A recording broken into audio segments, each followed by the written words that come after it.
I'm in college, and it's time that I start thinking about what I'm gonna do with the rest of my life. I mean, if I'm gonna do anything, I wanna make sure it's something I'm proud of, something that's fun, and something where I'm always evolving. And the first job that came to mind was being a director of tennis, and the first person that came to mind was Coach Pablo. Okay, so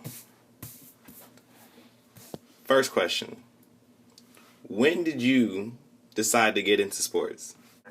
I was outside at a public park with my parents when I was 6 years old, a few minutes shy of turning seven, a few months shy of turning seven. And there was a tennis pro there who, I mean, I can vaguely remember he was speaking with my parents, and then they all looked at me and said, "You want to start taking lessons?" And I remember shaking my head. And one thing led to another, and next thing I knew, I was taking lessons. I think maybe even right there, I started taking a lesson. And then it just began just kind of a once a week type thing. But that's all I really did. I was, tennis was the only official sport I ever did. I mean, in high school, there were a couple of intramurals that I did. I think a little bit of flag football, and yeah, of course I did PE. But outside of playing with neighborhood kids and PE in general, I maybe had 2 semesters of flag football and 1 semester of basketball and volleyball and intramurals, and that was it. Everything was tennis from first grade through 12th. And just going back to your answer, I mean, or your question, it wasn't really a decision. I was just kind of thrown into it, and I don't know. I guess I was learning quite a bit, and one thing led to another, and then once I started playing tennis tournaments at the age of 9, I was either 8 or 9, and I was just in this solidly. Okay. So when you were a child, what would you say, or who would you say would be your biggest motivator? When I was a child, well, in the beginning, as far as the tennis goes, it would have just been, well, it's easy to first say my coach, but he was more of a technique coach. I didn't learn much mindset from him. So what kept me going in tennis was a mindset, and that mindset was turned on by peer pressure. So I had 2 or 3, really 2 other local rivals, if you will. So the fact that they were competing and getting better, that got me to want to compete. That was my motivator. Were my 2 other rivals, Roy and Jason. Okay, that's great to segue in my last question of this little segment. So, as a kid, would you say winning was your most rewarding thing about tennis, or did you find any other type of sense of like pride out of playing tennis? Yeah, I would have to say winning. At the time, winning was everything. I'm not going to say that's what I grew into, especially out of college. Like today, it wouldn't be that, of course. But at the time, yeah, winning was everything. I was a very temperamental child, and to keep things even keel, I had to keep winning. Okay, so with that being said, how do you feel that like evolved you as a player?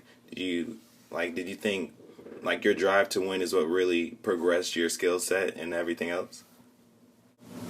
As a player during what time? Because I many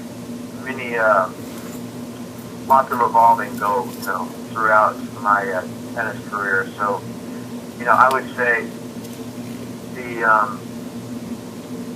the winning part changed everything in terms of once I finally knew that winning wasn't everything and just giving my all. That's when I finally feel like I blossomed into the competitor I wanted to be. Because then I could give it my all, and I was successful walking off the court to a certain extent. Yeah, it would sting if I lost, but I wouldn't dwell on it. Through college, especially in the beginning of college and juniors, I would dwell on it. I would get so focused on rankings and where I was and stuff like that it actually forced me to want to quit a lot. And I actually did quit a lot. So being a temperamental teenager, the whole idea of it's a normal day if I win, a pretty decent day if I win a tournament, but it was a horrible day if I lost. It was not conducive to really progressing in the sport, and it really held me back. Once I got to the point that I was confident enough where I could handle losing, because I'm of the belief that a true competitor is not only how you compete on the court, but how you handle losing. Then once I started learning how to do that, everything changed, and I was able to enjoy the sport for what it was, and especially start learning how to teach it. Like, tennis careers from adolescence to high school. Did you play high school tennis? I did not. I went to a private Christian academy that did not have any tennis. In fact, I was the only tennis player in school. How do you think, did that affect any of your tennis career at all? Like being the only one and still having to like kind of travel to be a tennis competitor? Well, yeah. I mean, everybody else was playing they were playing all these team sports, right? And so I was in a very solo sport. It was, I get asked a lot, to hit with, there were some kids that knew how to play, but have never really competed. They just kind of played with their folks. Maybe it's taken a handful of lessons in their lives. So there was nobody that in the school that could say get a game off me or anything like that. And so it was, I wouldn't say it was lonely. It was kind of a cool thing because, I don't know. I mean, the first thing that comes to mind that a lot of people don't get to do is say, I don't know, like be an actor or something, There aren't a lot of actors in the school, so you're like the only actor.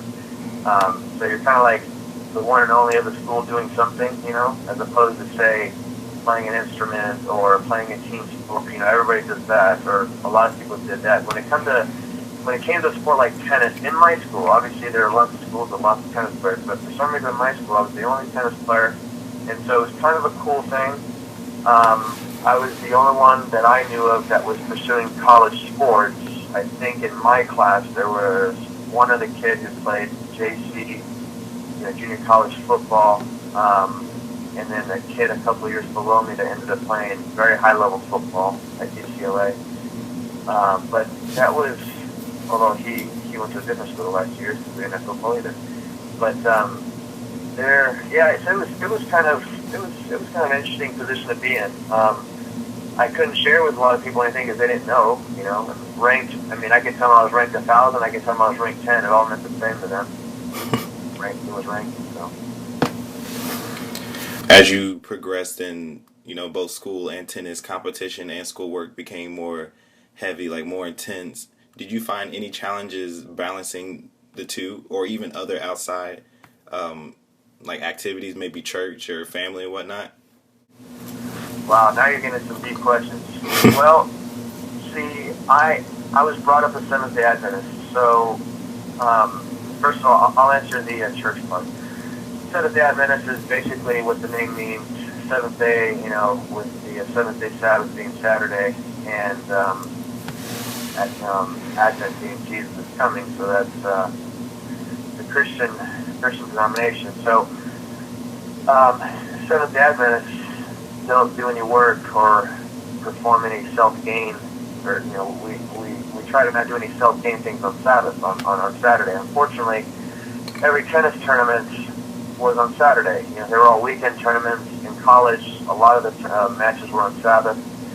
So I kind of grew out of, I wouldn't say I grew out of it, but I kept my belief system to a certain extent, because I can't say I was that strong in the faith, otherwise I would have been doing it. But contrary to what my grandparents kept pushing on me, my parents were sort of lax as to what to do on Saturdays, and so I just played through. So that greatly affected me going to church, and there were times when I would probably be at church maybe once or twice a year when I just didn't have a tournament. Today that's different. I don't work at all on Saturday. I don't regret going back and doing what I did, because now I'm able to do what I do and work with kids, but I don't, like, you'll never see me at the club on Saturdays. I'm not at a tournament on Saturdays watching the kids or let alone playing. And with that said, I don't play any more tournaments pretty much. I think you were there last year when I had that one